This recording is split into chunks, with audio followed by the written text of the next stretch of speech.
Good morning and welcome to the Rocky Mountain MS Center's webinar series, Maximizing Brain Health in MS. Today's topic is a review of ECTRIMS and the Education Summit. Our presenters for today's webinar are Drs. Enrique Alvarez and Augusto Miravalle. Both are MS specialist physicians at the Rocky Mountain MS Center Clinic at the University of Colorado Hospital Anschutz Medical Campus, and they are both assistant professors of neurology at the University of Colorado School of Medicine. The webinar is scheduled for 1 hour. The first 45 minutes will include a short presentation and discussion by our panel, and the last 15 minutes will be reserved for questions from the audience.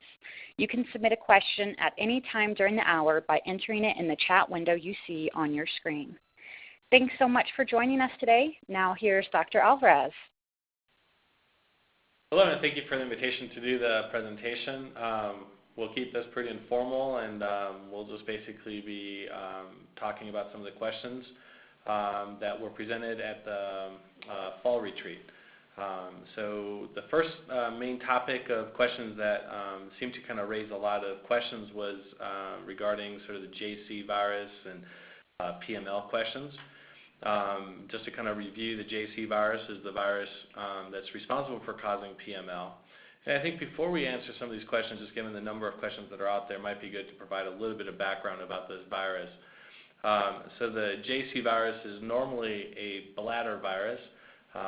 It lives there very happily, and that's the virus that unfortunately is the virus that we spread between us commonly. Point here to keep washing your hands as much as possible, especially in the flu season. And so that's how it's transmitted and acquired. The virus itself then needs a couple of mutations that have to occur in order for it to go to the brain and the spinal cord to give us PML. And that can only really happen in the setting of certain infections like HIV or under certain drugs such as chemotherapies and some of the MS medications. Then another question here, let's see, we'll turn this over to Augusto, is once somebody who is JC positive, are they always positive? Yeah, that's a frequent question that we get asked in the clinic, and so it's good to clarify what the test means. So when we test for the JC virus, we're actually testing for the immune response that we have to the presence of the virus. So we are not actually testing for the virus itself or any particles for the virus. We're actually testing for the way the immune system responds back to that. We are measuring antibodies.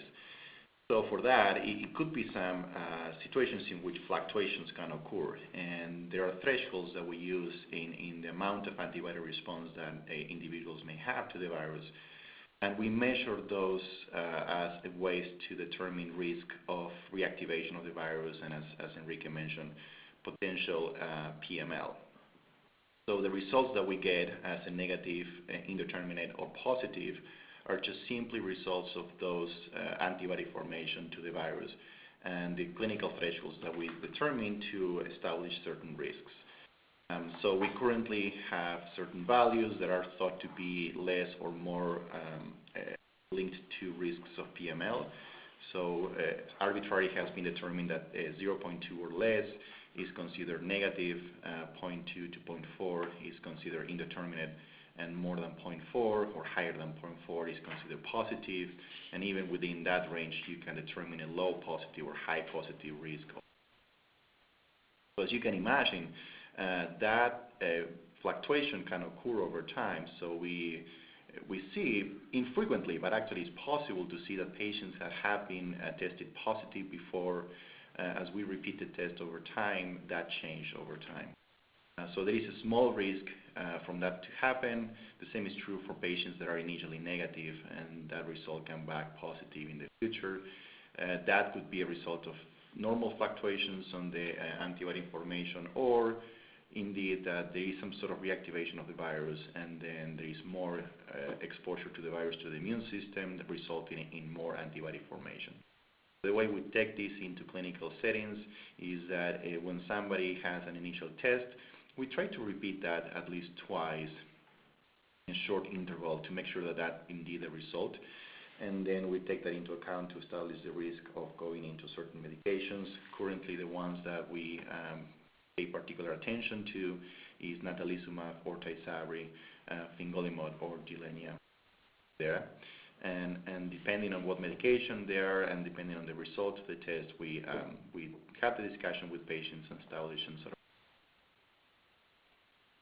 I would kind of add as well that the indeterminate testing sometimes can create a little bit of confusion in the clinic, especially when people are looking at their lab results, in the sense that it's really a two-part test, and sometimes the first test is what Augusto was describing, and then the second part goes on if you're indeterminate only to determine, once you're indeterminate, whether you're going to be positive or negative.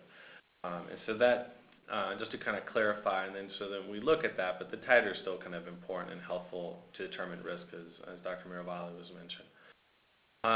The other question that we're getting probably falls under two categories, and I'll hit these pretty fast, was if you're JC positive, would extended dosing be safer? The end result right now is we don't know. The study's underway.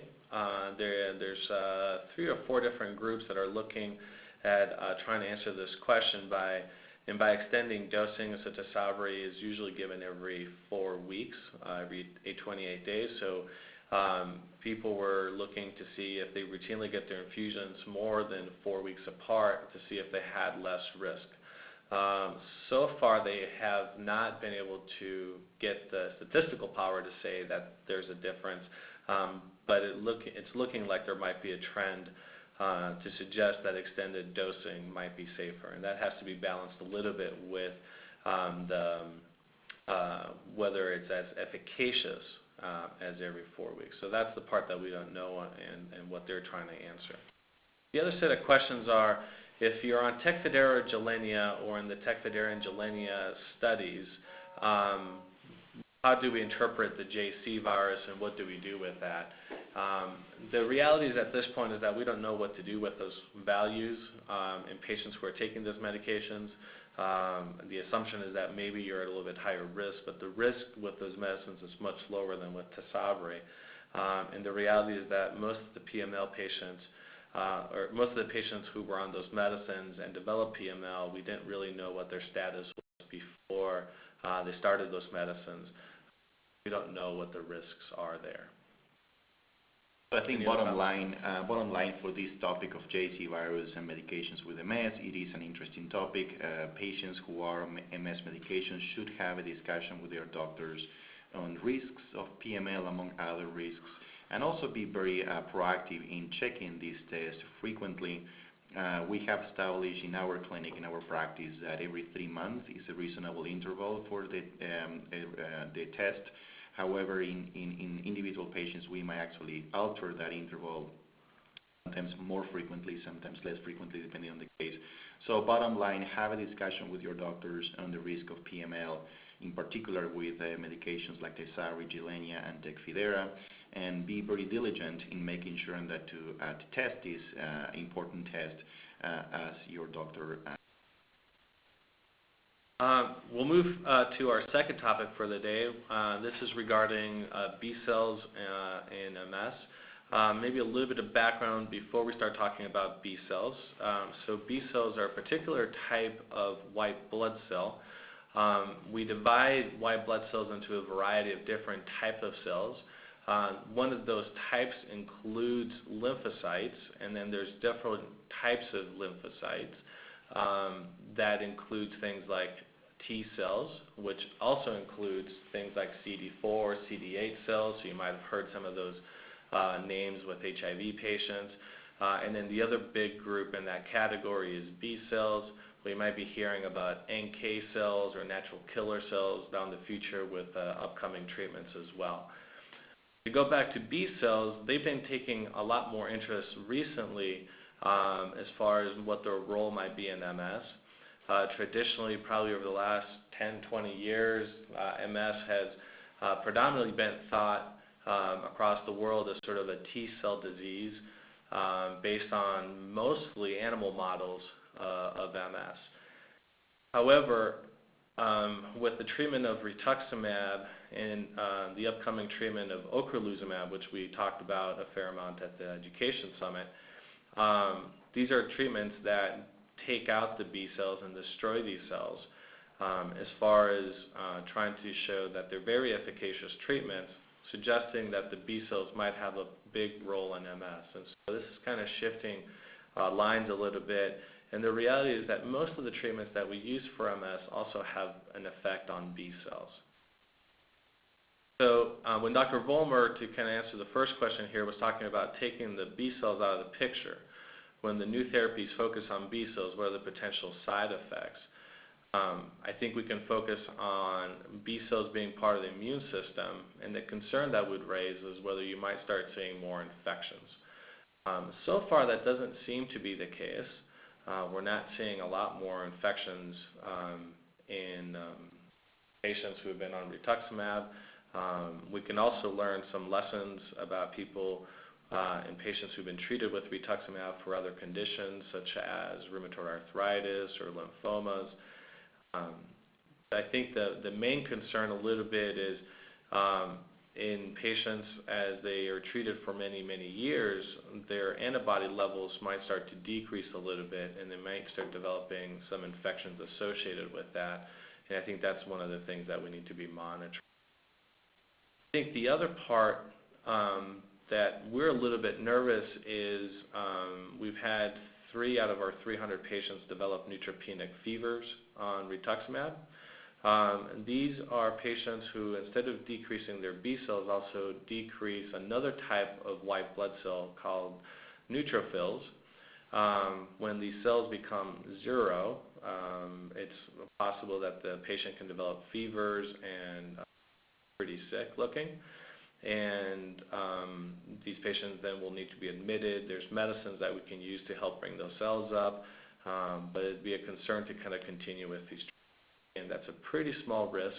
I think what we're seeing is much higher risk than has been seen with other groups that have used a fair amount of rituximab, and so it might just be sort of random chance that we've had here. The group out of Sweden that had 800 patients treated with rituximab did not have a single case of fevers, and it also has not been reported in the clinical studies with the new treatment, that of ocrelizumab. The other question here, Augusto, is how insurance coverage for rituximab is kind of coming along, and what's been your experience so far with that? So as Dr. Alvarez mentioned, it is a highly effective medication for MS, and a new form of rituximab, which is a slight modification on the molecule, it's called ocrelizumab, will hopefully soon be approved.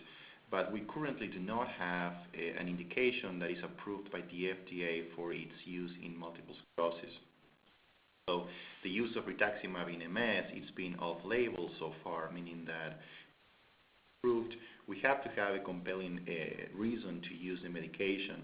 And for that, we have some challenges with certain insurance companies to get the medication approved. So it's been actually better in the last few months. Probably that's a consequence of both our experience in actually navigating systems and actually having more educated discussions with insurance companies to have the medication approved in certain cases. And also the fact that ocrelizumab phase 3 trial data has been released at the end of October as for both relapsing and remitting multiple sclerosis and primary progressive MS. Somehow that data supports the use of rituximab, understanding that both molecules are so similar that one can assume that the clinical efficacy seen in ocrelizumab is comparable to rituximab. So I can imagine that in the near future, even before ocrelizumab becomes approved for multiple sclerosis, we might see a positive trend for insurance companies to apply. Great, thank you. We'll move to the third topic here regarding aging. We had a number of questions regarding a few different aspects about aging.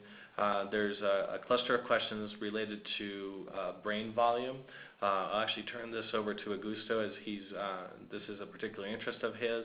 And so the question is how do we measure brain volume, and how do we expect sort of age-related brain volume to be different between stable patients and maybe patients whose MS is now well controlled? Yeah, so and that's a great question, and there is an increasing interest in the field of MS to look at brain volume as a surrogate marker for disease activity as well as a predictor for future disability. It's very frequent that we concentrate when we look at MRIs and patients. The discussion concentrates around lesions, and that's an important factor, but also looking at brain volume is equally important. One of the challenges that we have is that we currently do not have MRIs that provide a report on the actual amount of brain, so a quantitative analysis of brain volume over time. We recently have made improvements in our protocols for MRI, and in our center we do have an option to actually measure the brain volume over time, and that is giving us a wonderful tool not only to look at individual patients, but most importantly, to measure over time what is the change in the brain volume in certain patients. It has been estimated that by normal aging, that means patients that are healthy without any type of brain conditions, the estimated rate of brain volume loss is anywhere between 0.3 and 0.5% per year loss, and that of course depends on gender. Men seem to be at higher risk of losing brain faster than females, and also depends on age. In multiple sclerosis patients, that rate of brain volume loss in MS patients that are not being treated with medications is thought to be anywhere between 0.7 and 1% per year. Again, that depends on gender, disease duration, and age. Every medication that we have offers different benefits in terms of changing that brain volume loss, but that benefit range anywhere from no benefits to approximately 30% reduction with most of the highly effective therapies. So something that we are very interested in our center is try to understand that rate of brain volume loss more in details and compare different medications. Alvarez and myself, we have studies that looking at different rate of brain volume loss in patients receiving medications like Gilenya, Tecfidera, Tysabri, and we have a group of healthy controls, patients without MS, and we are looking at the brain volume loss longitudinally and try to compare how different medications, how different patients compare to a group of healthy controls. I think that the next group of questions kind of related to one of the studies that we really, to try and answer a question that we don't really understand very well. And that's traditionally when people have been treating MS, they've been trying to start low and go high, kind of escalation of therapy, meaning you start with sort of the weaker drugs, and then if you break through those drugs, try more aggressive treatments. I think here at our center we've been trying to be more aggressive early when the disease is more aggressive. But later in time, as patients age, what we do know is that the rate of attacks, relapses, however you want to call them, do start to kind of decrease. And if you look at a population, by the time you hit age around 60, that starts to plateau out to a pretty low rate. It doesn't necessarily mean that for individual patients that they can't have a relapse beyond age 60, but if we want to be kind of done with treatment at some point, at what point can we stop it, and what patients to choose to try and stop medications. And that's the focus of a study that Dr. Corboy recently obtained funding through an organization called PCORI. So they're going to be looking at trying to stop treatment in patients over the age of 55 to try and see if it's a reasonable strategy or not in patients. Once we do stop treatment, the other question here is, particularly in Tysabri patients, is are they still going to have this rebound effect that we see with Tysabri patients? And I think this becomes something that study will hopefully be able to look at as well. My inclination, and we can get Dr. Augusto's inclination as well, is that as a patient ages, the rebound effect is probably going to be less likely as well. But it's definitely something that we have to look to see how aggressive their MS still is, and take that into consideration if we want to discontinue Tysabri, or do we try and transition to something else before starting treatment, or before stopping treatment altogether. So I think there's a lot of questions that we still need to address, and I'll turn it to Dr. Miravalle to see what he thinks about rebound effect on Tysabri. Yes, I agree, Enrique, with your comment. The impression suggests that as patients go through the disease process and as they age, the risk of rebound after Tysabri discontinuation decreases. However, individual patients might experience bad situations in which patients were after 4 or 5 years of treatment, over 45 years of age, and still had rebound. So we still don't understand rebound very well, but there is a trend to think that younger patients with shorter disease duration, when they discontinue Tysabri, they have a higher risk of rebound. And I think this is a perfect point in the conversation to somehow help us understand different disease processes. We have studies that we are currently enrolling for, as I mentioned before, MS patients and also healthy controls.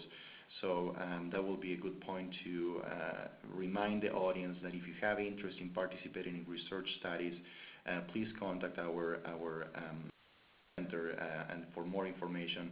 And also, if you have family members that don't have MS but still want to be part of research, we have studies that are trying to look into health. Great. And we just got a quick question here. If Pete wants to read the question, the second one. Okay.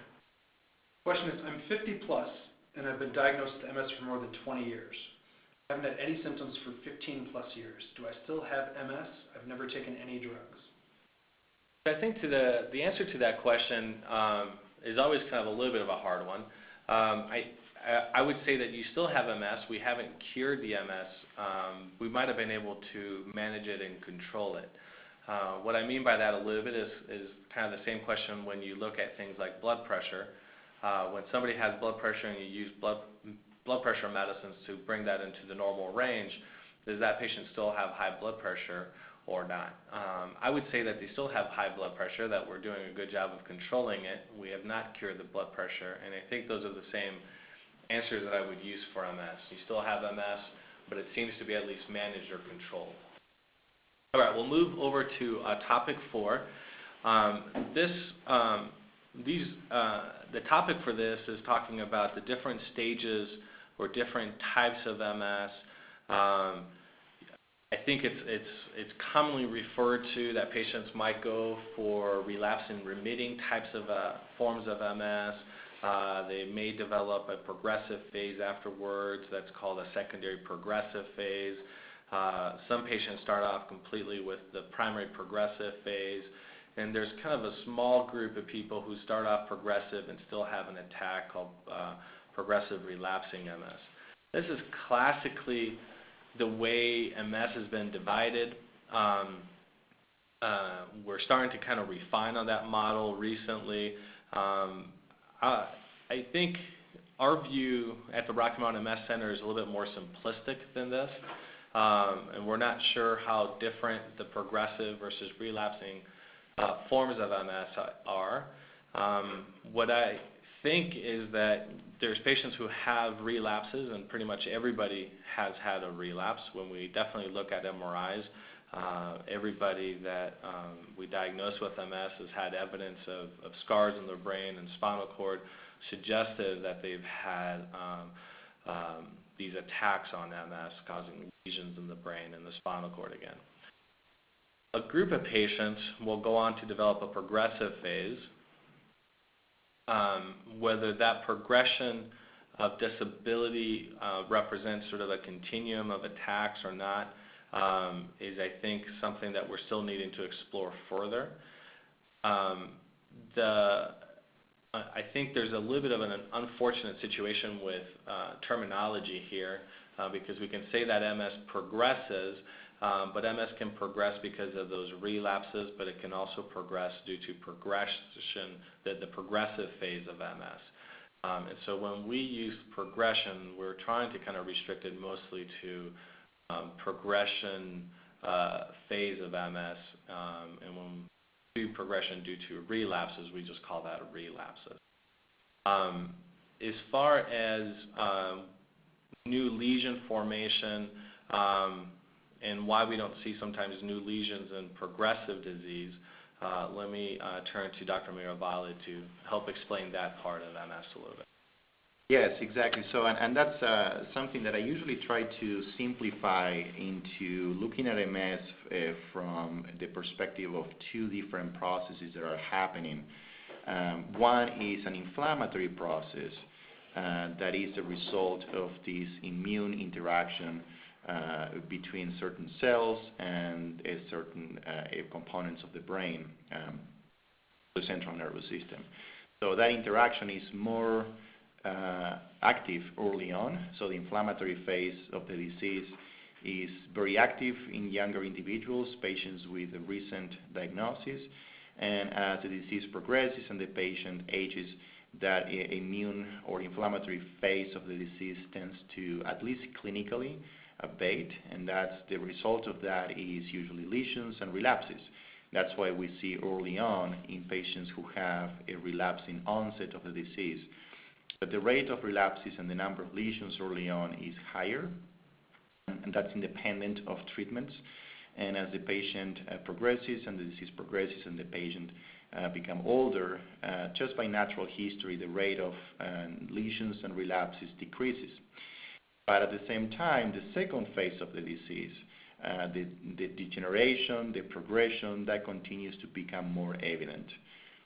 We are still trying to understand whether there are two independent processes or whether inflammation and degeneration is just a continuum, is just part of the disease, and one will affect the other one. That's not clear. However, we do see a trend that most of the medications that we have, if not all of the medications that we have approved, they tend to be very effective in addressing the inflammatory or immune-mediated phase of the disease. And that's why we see that when these medications are used early on in the disease process, they have the highest chance of meaningful improvement. And traditionally, it's been thought that when you use these medications in patients with progressive forms of disease or primary progressive, they don't work well. But that concept is changing. As we mentioned before, ocrelizumab, when used in primary progressive patients, particularly when used early on in younger patients and patients with active inflammatory disease on MRI with lesions or with enhancement, the disease is very effective. So rather than looking at MS with these arbitrary clinical distinctions on primary progressive, secondary progressive, or relapsing, we should probably start looking at MS as a continuum of a disease and trying to be clear in understanding expectations. And that will vary depending on the patient, depending on the disease duration, depending on the age. Great. And so, I think, just to wrap up a couple of these questions is, does relapsing remitting always turn into secondary progressive MS? I think it probably would if a patient lived long enough from other health perspectives. So if we live to the age of 200 or 300, I think we might be hitting kind of secondary progressive in all patients. I think our therapies might be able to prevent that development of progression, though. And so I think that that's one of the main reasons that I like to be aggressive in treatment. And then as far as is it possible to have progression of disability without new lesion activity? I would say that that it is possible, and again, as Dr. Miravalle had mentioned, a lot of that has to do with not necessarily the lesions that we see, but we associate progression of disability mostly with brain atrophy changes happening more gradually in that phase. And as we get a little bit smarter and have better ways to measure that in clinic, we might be able to kind of measure that a little bit easier.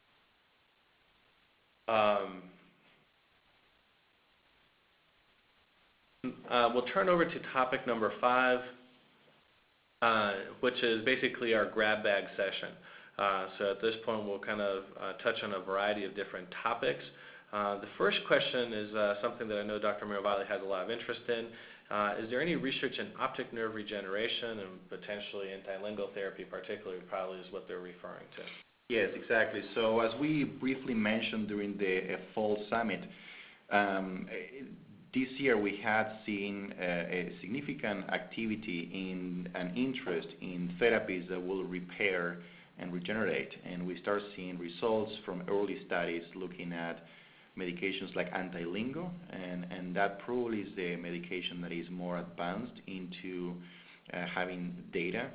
And antilingo, just to give some background, so we all have a protein called lingo, and actually that's something that is present in all of us, and the function of that is it's becoming better understood in terms of why do we have that, and that's a mechanism that we have to prevent remyelination in normal circumstances when it's no longer needed.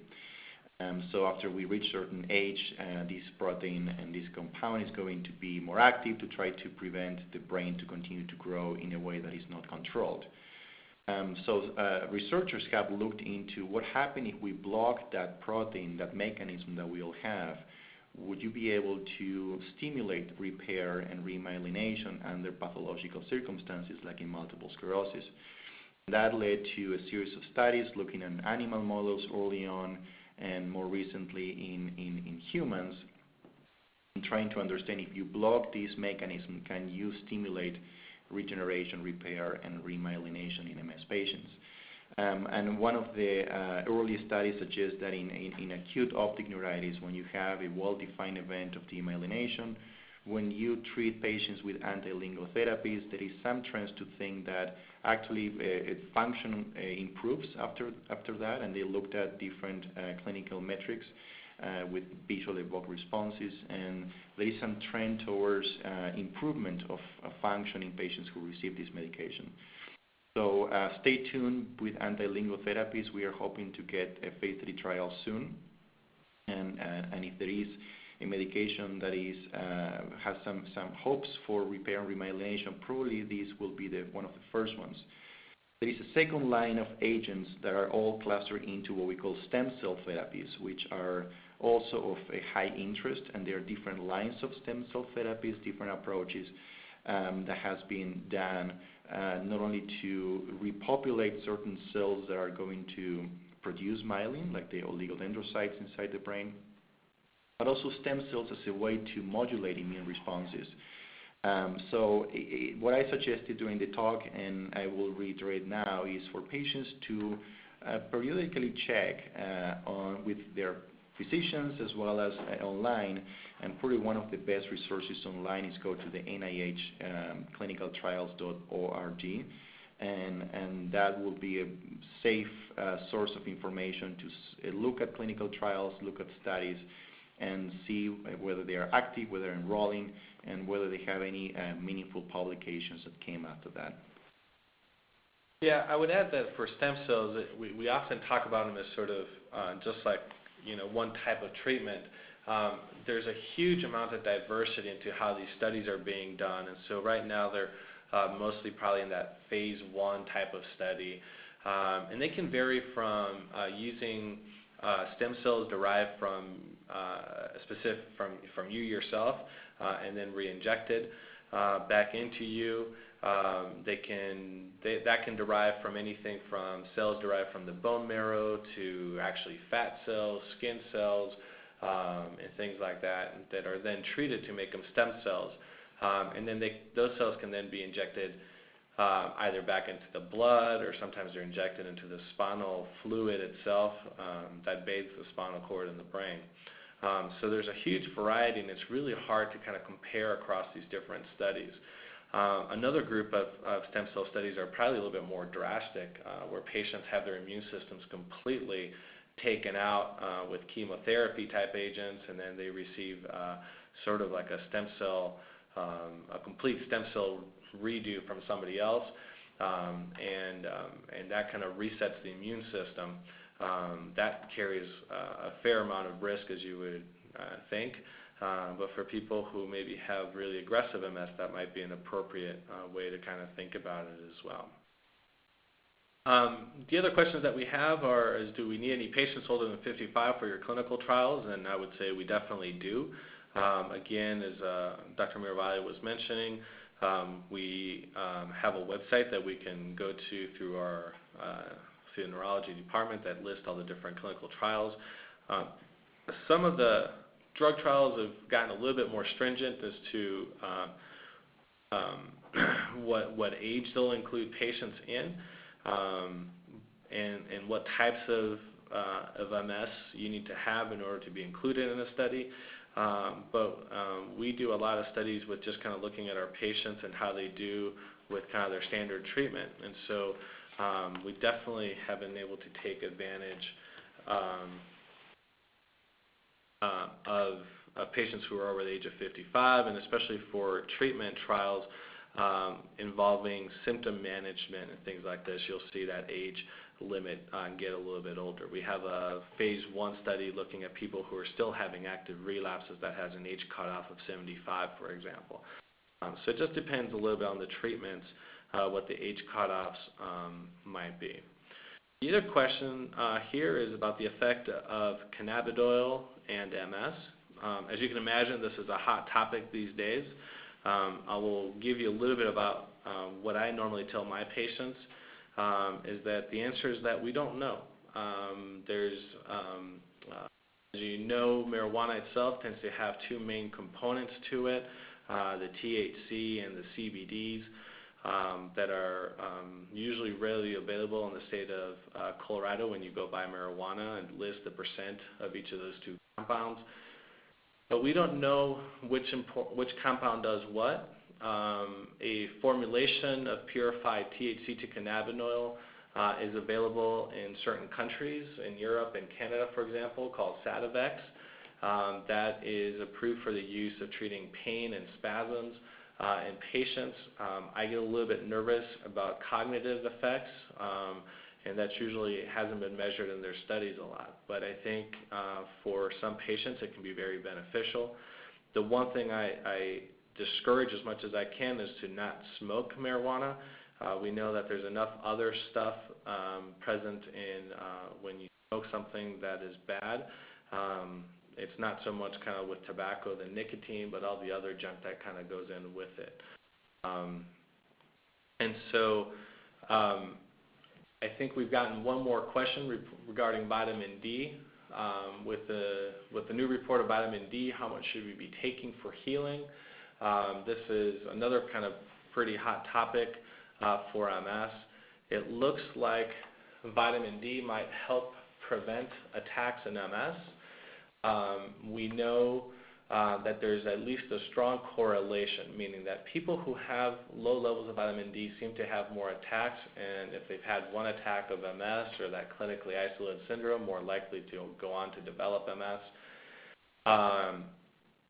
And so right now we are recommending that people take vitamin D. As far as how much and things like this, this is something that I think you need to talk to your provider with. If you do a lot of sunbathing, eat lots of liver or salmon, your levels are probably going to be pretty naturally high. But if you don't, then supplementation is probably the rule. I would say most of our patients are probably taking 5,000 to 10,000 units a day without getting to the toxic range from vitamin D, and that is one concern. It is possible to take too much vitamin D, although those levels have to be pretty high. Just real quick, I'll mention, if we look at people who tend to live a little bit more of our primitive lifestyle, live in huts and or spend most of their days outside, if we look at their vitamin D levels, those tend to range mostly in the 45 to 50 range, which tends to be much higher than the levels we see here in Colorado, which tend to be mostly in the teens and 20s. All right, I'll turn this to live question and answers. I'd encourage people to submit any questions at this point. And it looks like we might have a question, and I'll turn it to Dr. Miravalle. So the first question had to do with a particular case. I will just read the information I have here. There is a 24-year-old patient that had vision problems, and the primary care physician mentioned that probably perhaps this is not MS. This might be something like neuromyelitis optica. And we do see that there is some similarities between both conditions, MS and NMO. The recommendation is, again, go to a consult with a neurologist. In our center, we have all of us are fellowship trained in neuroimmunology, which we frequently have, and we get involved with patients with both conditions, MS and NMO. So I guess any of us could help in the clinic to try to discern between both diagnoses. So as soon as you can probably get an appointment, we'll be happy to assist you if there are any issues with access to try to get your son evaluated soon, so we can hopefully address that issue. But both conditions are different. The treatments are different as well. Response to treatment is different. So the sooner we can establish the right diagnosis, the better we can help your son. I'll turn the mic here real quick to Pete to kind of read one of these questions to us, maybe. Okay, this question was, I was diagnosed with PPMS at age 58. I've gone from walking with a slight limp to I can only walk with forearm crutches. Is stem cell therapy a good choice for me? At this point, again, to talk about stem cells, they're mostly done under a phase 1 study, meaning we're not sure how to use them, what's the best route to give them, and which type of stem cell to use. If they're more helpful for trying to prevent relapses, do they have a reparative function, and kind of go back to the reparative antibodies that Dr. Miravalle was talking about. So I think it's something that we need to look into more. My advice when it comes to some of these treatments, because it can be particularly expensive, that if you do pursue this, that you do it as part of a clinical study. One of my concerns a little bit with stem cells is that there's a lot of quote-unquote clinics out there that seem reputable and are very happy to give you a stem cell transplant for $50,000 cash up front, and then who knows what they're providing or giving you and that kind of stuff. So I think there's more information to kind of come, and I think we need to be a little bit careful as that field progresses, because it can be somewhat unregulated to some extent. And for people who are, desperate, as I understand, that can definitely be the case, is, just a word of caution regarding stem cells. The stem cells not only become nerve cells and other types of cells from the central nervous system, but they can also become hair cells and nail cells and all kinds of other stuff, and you definitely don't want that in your brain.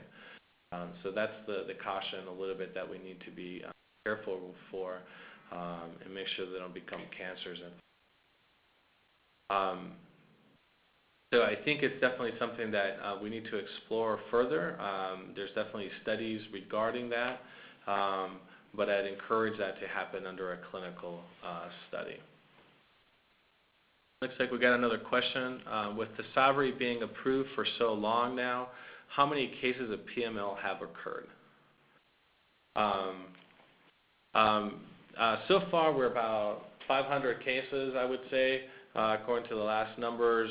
We get kind of updated about every 3 months. We'll be due for another update here at the end of this month. And what we have seen, I think, a little bit with time is the consistency of the rate of PML and how many people are developing PML. I think the great news about the TOUCH program is that we can use and get all these numbers to be able to provide information back to you. I think the other part about it is you can start to notice that we're emphasizing PML a lot, and from our end, that's a good thing, because it's led to people being diagnosed earlier with a PML, and whereas, in the past, not that long ago, 3, 4, 5 years ago, the mortality was almost 100%, is that we're starting to see the mortality really trickle down mortality now due to PML from Tysabri is about 25%. And we're starting to see that the people with a lot of disability from PML is actually starting to kind of decrease, so that there's starting to be an increasing number of people who develop PML that actually do fairly well with that. It's very important that if you do develop new symptoms, that you report that and you talk to your provider while on Tysabri, so that again we can diagnose that early and hopefully do better that way. Another lesson learned from PML and Tysabri is that with only few exceptions, the JC virus test continues to be one of the strongest tools that we have to try to predict the risk of PML in a patient receiving Tysabri, along with a history of immunosuppressants and other immunosuppressants, as well as duration of treatment. So if you are receiving Tysabri, it's important that you continue to test for the JC virus and discuss with your doctor frequently on the perceived risk of PML. The follow-up question we just got, and it's a very appropriate and timely question, is what is the treatment for PML and can it be reversed? So treatment for PML is kind of falls under the umbrella of just getting the immune system back to normal. So if that's under Tysabri, what we can do is take the Tysabri away. That's done in a process called plasmapheresis. A lot of times you'll hear us refer to it in shorthand as PLEX. That treatment's a little bit like dialysis, and with a few treatments, the Tysabri can be washed out of your system, and that allows the immune system to get back into the brain and have it attack PML. I'll mention another term that happens with that, and that is sometimes in that process, the brain gets really good at attacking PML, and it can lead to something called iris, which is basically too much inflammation because now the brain's really good at attacking that. And so again, that's something that's useful for us to be able to detect. It's a good thing because it can be reversed, but if it gets too out of hand, it can be too much trouble. And then for that phase of the disease, we'd again want to be able to start using steroids or something like that. So we can manage these things, but it is useful to go to a center that has experience in dealing with PML so that this set of treatments and strategies can be implemented. The damage, unfortunately, kind of like with MS, is permanent, and so once the brain is damaged, it's damaged. And so that is one of those things that there might be some recovery as the inflammation comes back and things like this. But again, prevention and early treatment are probably the keys there. So I think with that, we have hit the end of our questions. I appreciate that you all dialed in and listened in to this webinar. I'd like to thank the Rocky Mountain MS Center for putting this together, and Dr. Miravalle. And for me, it was a pleasure to be able to answer these questions for you. Thank you very much.